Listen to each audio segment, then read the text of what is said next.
안녕하세요. 오늘도 사연살롱을 찾아주셔서 감사합니다. 자식 둘을 결혼시키고 남편과 둘이 살고 있는 50대 여성이에요. 흔히들 부모와 자식 간의 인연을 천륜이라고 하잖아요. 하늘이 이어준 관계라는 의미인데요. 그만큼 특별한 관계라고 할 수 있을 거예요. 제게는 배로 낳은 아들과 가슴으로 낳은 딸이 하나 있어요. 사실 제 딸은 시누이가 낳은 아이예요. 그러니 딸아이와 저는 조카와 외숙모를 만났어야 할 관계였던 거죠. 하지만 인연이 되려니 모녀지간이 되었네요. 그런데 얼마 전에 딸아이를 버리고 집을 나갔던 시누이가 딸을 돌려달라며 찾아온 거예요. 아니, 자식이 물건도 아니고 자기 힘들 땐 버리고 살만하니까 찾아와 내놓으라고 하다니 이게 말이 되나요? 27년간 내가 낳은 자식과 똑같은 마음으로 키워온 저로서는 정말 이런 시누이가 이해도 안 되고 절대 용서도 안 돼요. 그래서 이렇게 사연까지 보내게 되었습니다. 그럼 지금부터 자식도 버리고 자기 인생 찾아 떠났던 염치 없는 시누이에 대한 사연을 전해드릴게요. 저는 어릴 때 꿈부자였어요. 꿈이 엄청 많았거든요. 정확히 말하자면 수시로 꿈이 바뀌어서 그랬던 거지만요. 한때 제 꿈은 우주 비행사였어요. 국민학생 때 TV에서 보았던 아폴로 11호의 달 착륙 영상을 보고 나도 저렇게 달에 가보고 싶었거든요. 제가 어릴 때만 해도 달에는 떡방아를 찢는 토끼가 산다고 했거든요. 어린 마음에 그걸 고지고대로 믿었던 저는 내 눈으로 달토끼를 확인하고 싶었어요. 그래서 우주비행사가 되고 싶었던 건데 국민학교 3학년 때던가요? 달토끼는 없다는 걸 알게 된 거예요. 달토끼도 없는데 달에는 가서 뭐 하나 싶더라고요. 그래서 우주비행사의 꿈을 버리고 미스코리아가 되기로 했어요. 당시 미스코리아 진이었던 김성희 씨가 유명했었는데 인형처럼 예쁜 모습에 홀딱 반해서 저도 미스코리아가 돼야겠다고 생각했거든요. 물론 그때는 몰랐어요. 미스코리아가 되려면 키도 크고 날씬하고 얼굴도 예뻐야 한다는 걸요. 아무튼 엄마 몰래 안방에 들어가 엄마 루즈를 입술에 바르고 온갖 야식골랑한 색상의 섀도우로 눈화장을 하면서 미래의 미스코리아로서 화장 연습도 하곤 했어요. 이후에도 수차례 꿈이 생기고 바뀌기를 반복했고 그러다가 고등학생이 되어서는 항공 승무원을 꿈꾸게 되었어요. 미스코리아처럼 170cm에 가까운 키에 굴곡 있는 몸매와 예쁜 얼굴을 요구하는 게 아니었기 때문에 못할 것도 없다는 생각이 들었어요. 그런데 항공 승무원도 키 제한이 있더라고요. 160cm가 안 되는 저로서는 시작도 못 해보고 포기해야만 했어요. 어린 시절부터 그렇게 많은 꿈을 품고 살아왔지만 결국에 저는 제가 희망했던 꿈은 단 하나도 이루지 못했어요. 성적에 맞춰서 대학에 진학했고 졸업 후에는 저를 받아주는 회사에 들어가 직장 생활을 시작했어요. 평범한 회사원은 제가 꿈꿨던 직업들에 단 한 번도 속한 적 없는 직업이었어요. 이렇게 될 줄 알았다면 헛된 꿈을 품을 필요도 없었다는 생각이 들자 맥이 탁 풀리더라고요. 제 성격이 기분에 영향을 많이 받는 편인데 뭔가 의욕이 없어지니까 사는 게 재미없다는 생각까지 들었어요. 그저 아침에 눈 뜨면 출근하고 하루 종일 직장에서 업무에 시달리다가 많은 지하철을 타고 퇴근하면 부모님이랑 저녁을 먹고 TV 앞에 앉아서 드라마를 보거나 예능 프로를 보는 게 다였어요. 주말이라고 해도 친구들과 약속을 잡기 전에는 하루 종일 침대 위에서 뒹굴대는 게 다였죠. 엄마랑 아침에 목욕탕을 갈 때도 있긴 했지만요. 당시엔 주말이라고 해도 일요일 하루만 쉬었기 때문에 그 하루 동안 직장에서 쌓인 스트레스를 풀기란 힘들었어요. 그러니 쉬는 날엔 그저 집에서 게으름을 피우는 게 최선이었어요. 그런 제게 엄마는 집에서만 있지 말고 나가서 연애라도 하라고 했지만 그게 어디 쉬운가요? 국민학교를 제외하고 중학교, 고등학교, 심지어 대학까지 여대를 나온 저로서는 남자를 만나는 것 자체가 가장 큰 난제였어요. 오죽하면 저랑 같은 부서 여자 선배한테 남자는 어디서 만나냐고 물었겠어요. 일단은 만나야 사귀든 어쩌든 할 테니까요. 결혼 7년 차인 선배는 이런 제 질문에 황당해하면서도 안 됐다 싶었는지 몇 가지 조언을 해주었어요. 남자도 여러 가지가 있잖아. 같이 놀 남자를 만나고 싶다면 나이트로 가면 되고, 대화가 통하는 남자를 만나고 싶으면 하이텔 동호회 중에서 찾는 게 빠르지. 결혼이 급한 거면 선을 보면 되는 거고. 그런데 선영 씨는 지금까지 남자친구 한 번 안 사귀어 본 거야? 아니, 나이가 몇 살인데 아직도 솔로야. 내가 남편한테 말해서 소개팅이라도 주선해 볼까? 평소 그렇게 친절한 선배는 아니었지만 제가 딱해 보이긴 했던가 봐요. 얼마 뒤 빈말인 줄 알았던 소개팅을 진짜 주선해 주었거든요. 우리 남편 대학 후배인데 사람이 정말 괜찮아. 직업은 중학교 국어선생이고 형제는 여동생이 하나 있다더라고. 홀어머니를 모시고 사는 게 조금 걸리긴 하지만 뭐 결혼까지 갈지 안 갈지도 모르는데 벌써부터 거기까지 따질 건 아니잖아. 아무튼 한번 만나봐. 사람은 진짜 진국이야. 내가 보장한다니까? 선배는 처음부터 끝까지 계속 남자분의 성격 칭찬만 늘어놓았어요.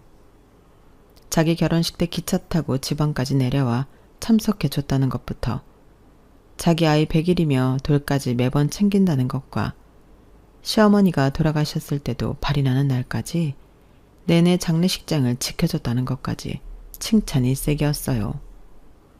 그런데 말이 칭찬이지 가만 들어보면 선배네 부부한테 호구 잡힌 게 아닌가 의심이 됐지만 말이에요. 그래서 사실 소개팅에 대한 큰 기대는 없었어요. 그런데 막상 만나보니까 완전 기대 이상이더라고요. 성격 좋다는 말만 주구장창하길래 인물은 별론가 보다 생각했는데 이게 웬걸? 완전 잘생긴 거 있죠? 딱 제 스타일이었어요. 거기다 선배 말대로 성격도 엄청 좋아서 처음 만난 자리임에도 오래 알고 지낸 친구를 만난 것처럼 너무 편하게 대화할 수 있었어요. 외모도 마음에 쏙 들고 성격도 나무랄 데가 없으니 결과는 뻔한 거 아니겠어요? 제가 먼저 애프터 신청을 해버렸어요. 이런 남자를 다른 사람한테 뺏기기 싫었거든요. 그렇게 소개팅을 한 당일부터 사귀기 시작한 우리는 특별한 일이 없는 한 거의 매일 만났어요. 둘 중 한 사람이 야근으로 바쁠 때는 상대가 직장까지 찾아와 얼굴이라도 보고 헤어질 정도였어요. 하루 종일 업무로 스트레스를 받았다가도 남자친구 얼굴을 보면 피로가 확 풀릴 정도로 저는 남자친구한테 푹 빠져 있었어요. 오죽하면 소개팅을 주선해준 선배가 그러더라고요. 솔직히 난 선영씨가 재준씨랑 사귀게 될 줄 몰랐어. 재준씨가 직업도 좋고 정말 괜찮은 사람인 건 틀림없지만 인물이 좀 그렇잖아. 네? 그게 무슨 말씀이세요? 저 재준씨 얼굴 보고 사귀는 건데요.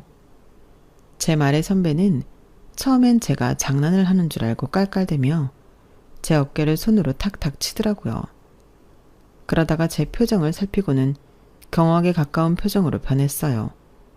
어머머, 선영씨 진심인가 보네? 당연하죠. 우리 재준씨가 얼마나 잘생겼는데요. 그러자 선배는 입을 떡 벌린 채 더 이상 아무 말도 하지 않았어요. 그 모습에 정말 억울했어요. 제 눈에는 제 남자친구가 정말 잘생겨 보였거든요.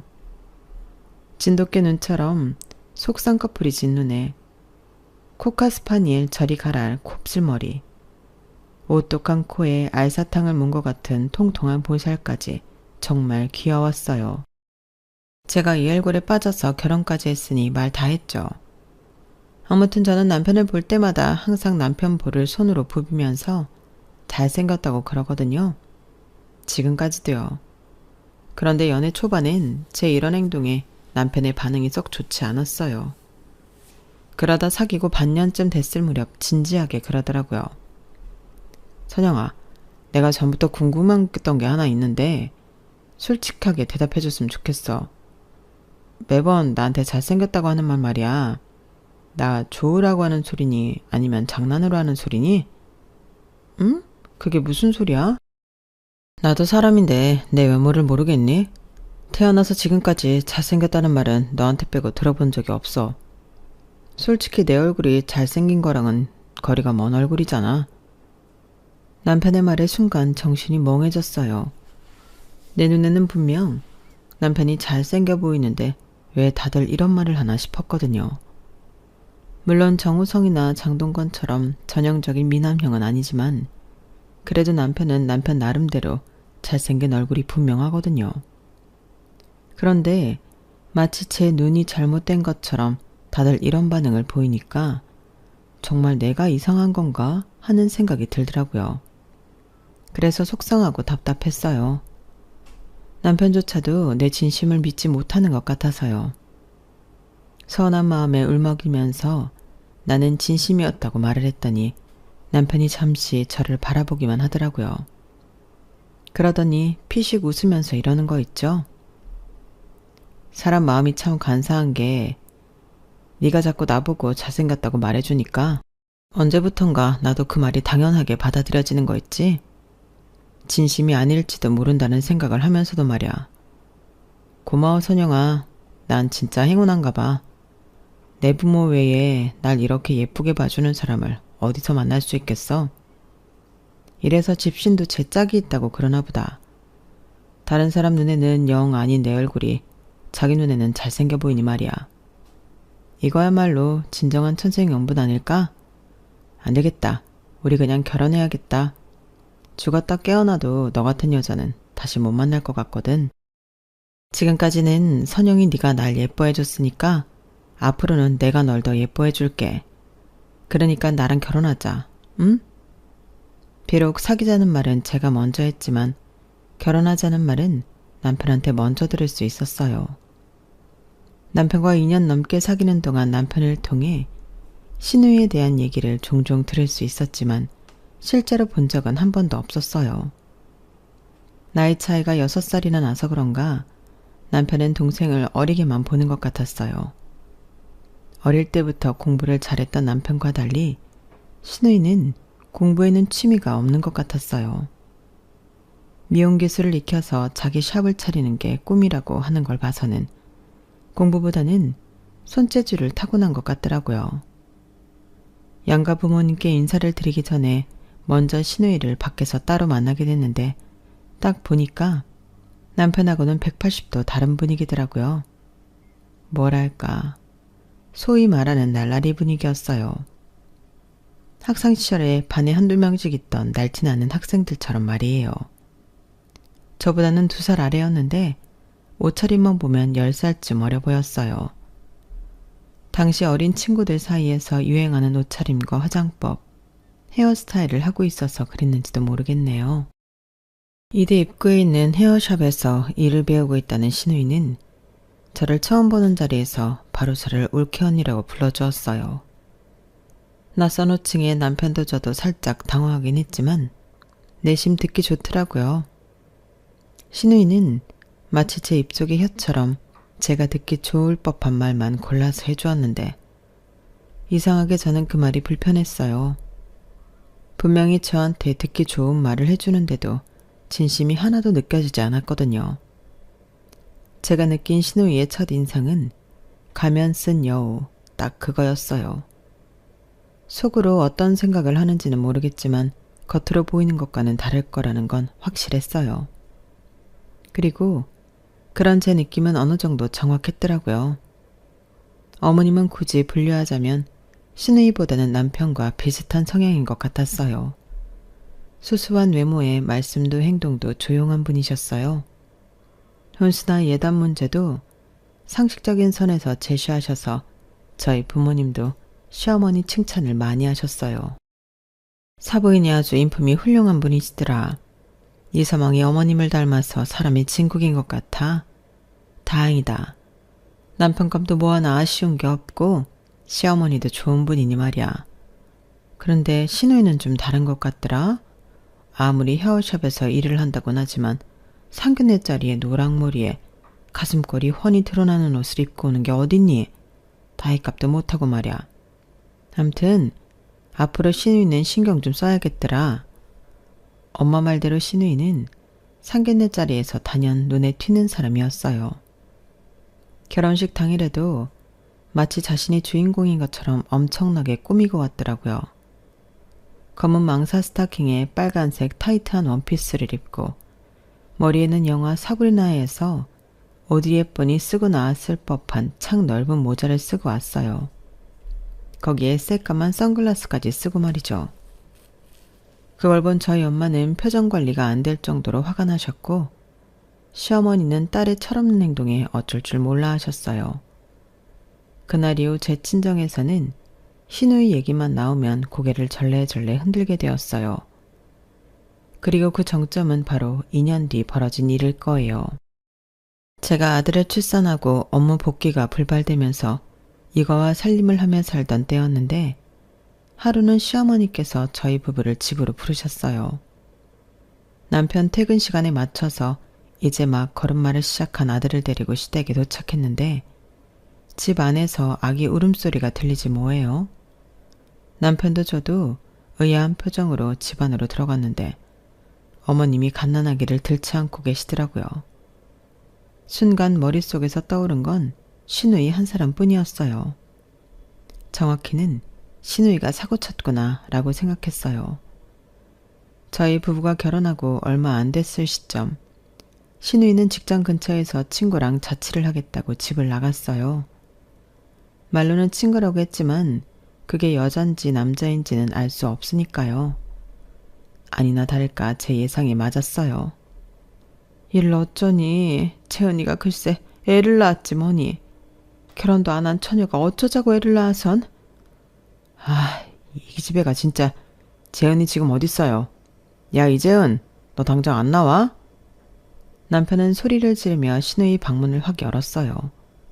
그런데 방 안에 아무도 없더라고요.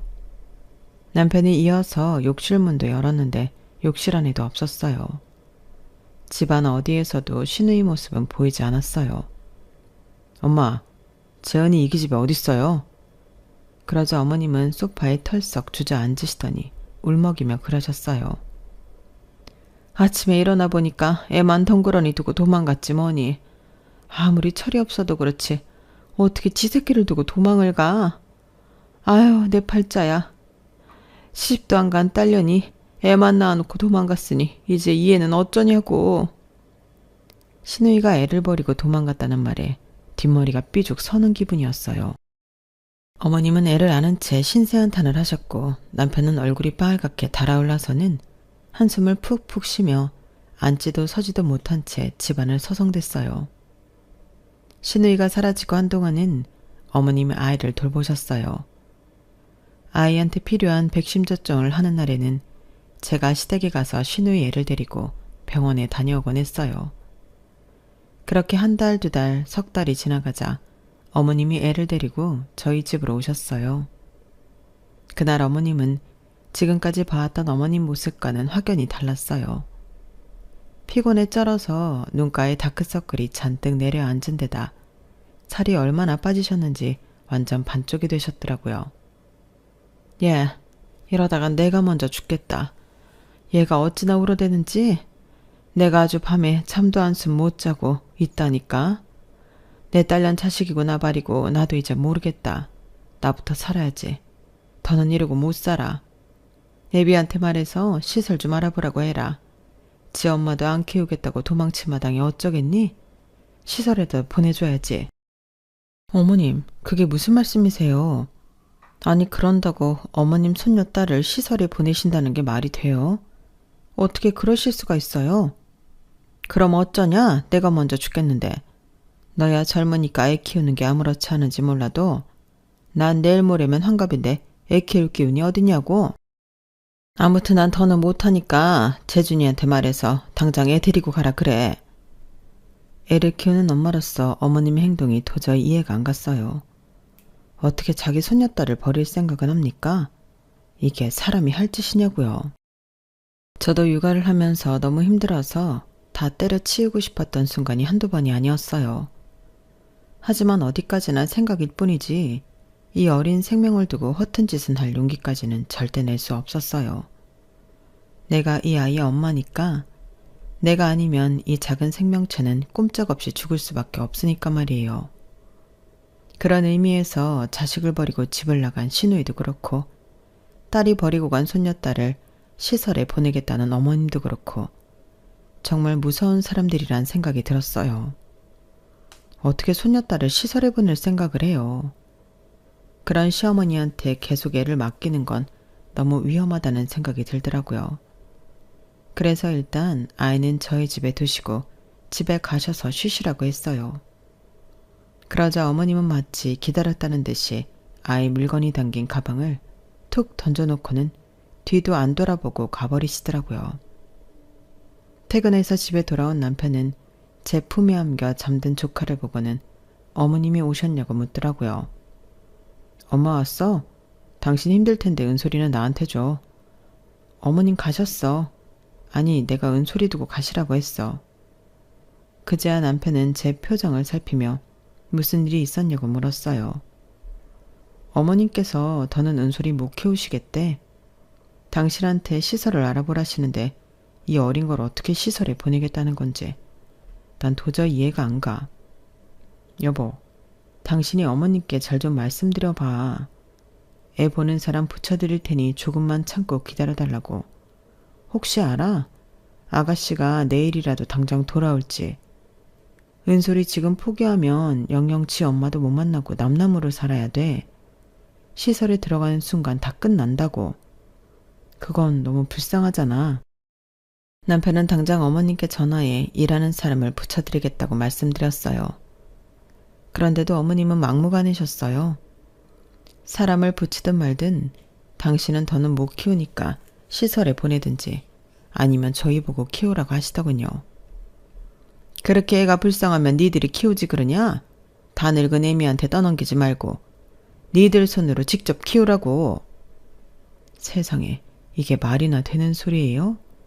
우리 애 하나 키우는 것도 버거운 마당에 한창 손만이 가는 나이 때 조카까지 키우라고요? 막무가내인 어머님 때문에 속에서는 천불이 났어요. 하지만 자신의 처지를 아는 건지 모르는 건지 저를 보며 방실방실 웃고 있는 시누이 딸을 보니 차마 내 손으로 이 아이를 시설에 보낼 수는 없겠더라고요. 저를 마치 지 인생에 주어진 동아줄이라고 생각하는 건지 그 작은 손으로 제 손가락을 앙칼지게 부여잡고 있는 모습에 울컥하기까지 했어요. 이런 애를 어떻게 내 손으로 밀어낼 수 있겠어요. 그래서 남편과 상의 끝에 은솔이를 우리가 맡아서 키우기로 했어요. 하지만 저 혼자서 젖먹이 아이 둘을 키우며 살림까지 하는 건 도저히 힘들어서 못하겠더라고요. 보다 못한 친정 부모님이 살림을 도와줄 파출 도우미를 보내주셔서 그분의 도움을 받아 생활할 수 있었어요. 교사 외벌이로는 애 둘 키우는 것도 벅차다는 걸 잘 아시기에 처음에는 시누이가 곧 나타날 걸 염두에 두고 길어야 1, 2년 안에 끝날 일이라고 생각했어요. 하지만 아이가 7살이 되도록 여전히 시누이한테서는 연락 한 통이 없었어요. 이제는 더 이상 선택을 미룰 수가 없는 상황인데 말이죠. 딸아이를 학교에 보내려면 서류 정리를 해야 했거든요. 결국 남편과 저는 시누이 딸을 호적에 올리고 서류상 부모와 자식이 되었어요. 결정을 내리기까지 수년이 걸리긴 했지만 그건 우리 딸아이한테 마음이 없어서 그랬던 건 아니에요. 혹여 시누이가 뒤늦게라도 찾아와 자기 자식을 찾으려 할 때 문제되는 일을 없게 하려고 기다렸던 거예요. 하지만 딸아이가 8살이 되도록 시누이는 연락조차 없었고 결국 아이의 교육을 위해 결단을 내리게 된 거였죠. 사실 우리 부부는 딸아이를 맡은 지 얼마 안 된 시점부터 우리에겐 조카가 아닌 친자식 그 이상의 존재였어요. 그냥 처음부터 하늘이 우리 부부한테 보내준 자식 같았거든요. 걸음마를 시작하고 말을 하게 되면서 아이는 매 순간 우리 부부를 웃고 울게 만들었어요. 너무 사랑스러운 모습에 아이가 자라는 걸 멈추길 바란 적도 있었어요. 그 순간이 너무 사랑스럽고 예뻐서 조금 더 이 순간을 함께하고 싶었거든요. 남편은 딸바보라는 말을 들을 정도로 딸아이의 사소한 순간까지도 사진에 담곤 했어요. 남편과 제 휴대폰에는 아직도 딸아이의 어린 시절이 담긴 사진이 수백 장이 넘게 들어있을 정도예요. 우리 아들 역시도 제 동생을 어찌나 챙기는지 때로는 남편보다도 더 빡빡하게 여동생을 단속하곤 했다니까요. 아이들이 중학생 때였는데 하루는 아들이 제 동생한테 이런 말을 하고 있더라고요. 이윤솔, 세상의 모든 남자는 다 늑대야. 아빠랑 나만 빼고 말이야. 알았어? 그러니까 누가 너보고 예쁘다고 하면서 추근대면 귀싸대기를 날려버려. 알았지? 그거 다 개수작이니까. 어쨌든 너한테 접근하는 남자애들이 있으면 오빠한테 말하고. 그 얘기는 어찌나 진지한 표정으로 하고 있던지 하마터면 소리나게 깔깔대고 웃을 뻔했다니까요. 그날 밤 퇴근한 남편한테 제가 그 얘기를 전해주었더니 남편이 그 길로 아들 방에 들어가더라고요. 문 밖에서 들어보니 아들한테 기특하다며 앞으로도 동생 곁에 남자애들이 꼬이면 오빠인 네가 정리를 해줘야 한다며 용돈까지 챙겨주더라고요. 그 아빠의 그 아들 아니랄까봐 정말 웃기지도 않더라고요. 그렇게 애지중지하던 딸아이 남자친구가 생기고 결혼 발표를 하자 우리 집 두 남자는 마치 자신이 소중히 아껴온 애착인형을 뺏긴 강아지처럼 전전긍긍하는 모습이더라고요.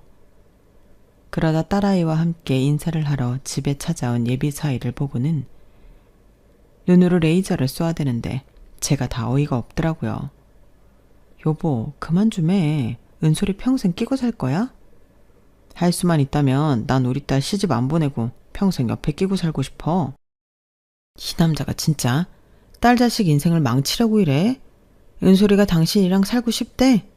자식이 자라면 품에서 놓아줄 줄도 알아야 하는 법이야. 나라고 은솔이 시집 보내고 싶은 줄 알아? 아직 내 눈에는 아무것도 할 줄 모르는 어린 애일 뿐인데 말이야. 그래도 어쩌겠어. 자기 짝 찾아 떠나겠다는 자식을 박수치며 배웅해 줄 수밖에. 그게 부모가 할 수 있는 최선일 테니까.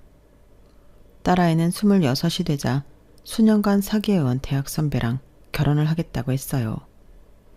예비사위는 딸아이와 처음 사귀던 시점부터 집에도 자주 찾아오고 김장 때마다 집에 와서 일손도 돕고 했던지라 거진 사위나 마찬가지였어요. 사람이 차분하고 한결같아서 진작부터 저는 사윗감으로 점 찍어 놓았던 사람이기도 했어요. 다만 본격적으로 혼담이 오가면서 사돈댁에 대해 알고서는 남편도 저도 이 결혼을 해도 되는 건지 주저하게 되더라고요. 그도 그럴 게 저희 집과는 너무도 차이가 나게 돈이 많은 집안이었거든요. 혹시라도 우리 딸이 부잣집에 시집가서 구박이나 받고 사는 게 아닌가 걱정이 앞섰어요. 물론 수년간 봐온 사위 됨됨이를 봐서는 이런 걱정이 괜한 걸 수도 있겠지만 그래도 사람 일은 모르는 거니까요. 그런데 누군가는 바로 이런 점을 보고 엄청 신이 나는 모양이더라고요. 그게 누구냐고요? 바로 신우이였어요. 딸아이를 어머님 댁에 두고 집을 나간 이후 27년이 되도록 연락 한 번 없던 신우이가 딸아이 결혼을 어떻게 알았는지 저희를 찾아왔지 뭐예요. 강산이 여러 번 바뀌는 동안 신우이도 많이 늙긴 했지만 그래도 여전히 화려한 살림체는 전과 다를 바가 없었어요. 시어머니를 통해 은솔이가 결혼한다는 얘기를 들었다며 연신 싱글벙글이더라고요. 그 모습에 그래도 엄마라고 자식 결혼식에는 참석하려고 온 모양이다 생각했는데 웬걸? 그동안 자기 딸을 키워줘서 고맙다는 말은 한마디 없고 되려 어이없는 소리를 하지 뭐예요.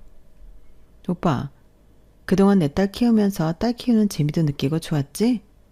은솔이가 날 닮아서 그렇게 싹싹하고 애교가 많다며? 내 덕분에 딸 바보 아빠를 살 수 있었던 거 고마운 줄이나 알아. 오빠네 아들은 그렇게 무뚝뚝하다며. 오빠랑 올케 언니 닮아서. 암튼 그동안 딸 키우는 재미 톡톡히 봤으니까 이제 내 딸 돌려줘.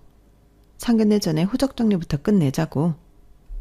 아니 아가씨, 이제 와서 그게 무슨 소리예요? 호적 정리라뇨? 올케 언니도 참.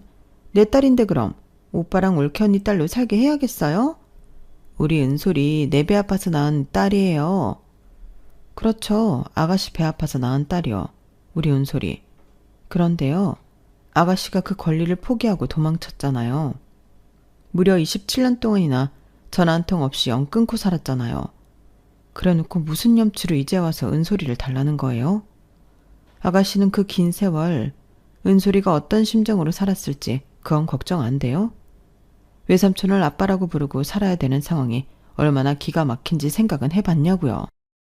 그런데 이제 와서 은솔이 가슴에 또다시 상처 입힐 생각이에요? 그런 거라면 나 절대 가만히 두고 안 봐요. 아가씨가 아니라 아가씨의 할머니가 찾아와도 난 우리 은솔이 지킬 거라고요. 그러니까 자신이 버린 권리를 다시 쉽게 손에 쥘 수 있을 거란 헛된 희망 당장 버리세요. 아셨어요? 너무 화가 나고 치가 떨려서 무슨 정신으로 말을 했나 모를 정도였어요. 그런데 알고 보니까 이 모든 상황을 계획한 건 신우이가 아니라 어머님이셨더라고요. 속도 위반 임신을 했던 신우이가 사귀었던 남자랑 헤어지게 되자 어머님이 우리 부부한테는 비밀로 하고 신우이의 출산을 도왔더라고요. 물론 처음엔 아이를 지우게 하려고 했지만 이미 배가 많이 불러온 탓에 수술이 불가능해지자 그때부터 계획을 세웠던 거예요. 애를 낳아두고 신우이가 도망을 치면 어떻게든 그 아이는 우리 부부가 키우게 될 걸 아셨던 거죠. 그래서 일부러 저를 자극해서 모성애를 끄집어내려고 은솔이를 시설에 보내느니 마느니 하는 소리도 했던 거예요. 지난 27년간 어머님은 우리 몰래 신우이랑 연락을 해오셨더라고요. 그러다 이번에 은솔이 결혼 소식을 전했는데 사돈댁 재력을 전해드린 신우이가 기회다 싶었는지 바로 찾아온 거예요. 옳게 언니, 그동안 몰랐는데 언니 은근 여우였네? 은솔이 시댁이 엄청 부자라면서요. 이제 딸 자식이 부잣집으로 시집간다니까 콩고물 떨어질 거 생각하고 내 딸 나한테 안 주겠다고 그러는 거죠?